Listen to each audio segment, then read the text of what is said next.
I don't recall what I got for my first Christmas, and I don't know when I went on my first outdoor picnic, but I do remember the first time I heard the sweetest voice in the wide world.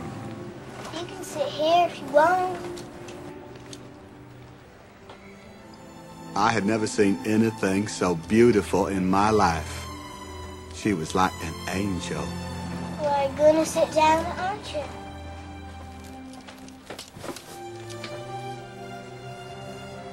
What's wrong with your legs?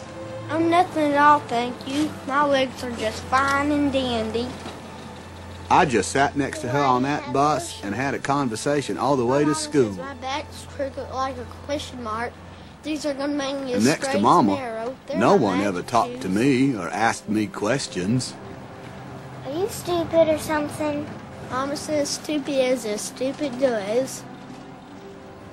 I'm Jenny. I'm Forrest Gump. From that day on, we was always together. Jenny and me was like peas and carrots. Do you remember the first time you fell in love?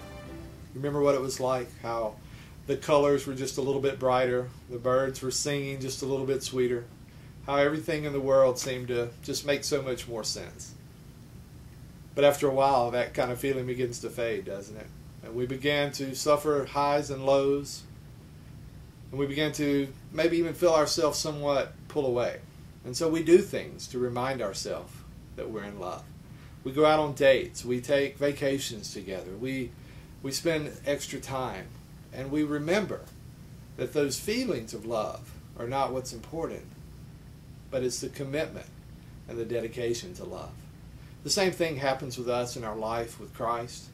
It happens to us in the church. We get on highs and we're so proud and happy to follow God, and we're so full of the Spirit.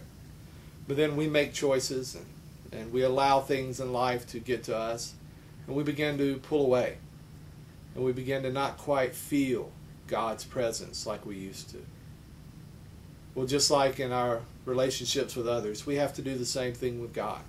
We have to find ways to get closer to God. We have to find ways to remind ourselves that God, through Jesus Christ, loves us completely and wholly and sacrificially. We're going to take that journey together beginning this September. We're going to learn how to fall in love with Jesus.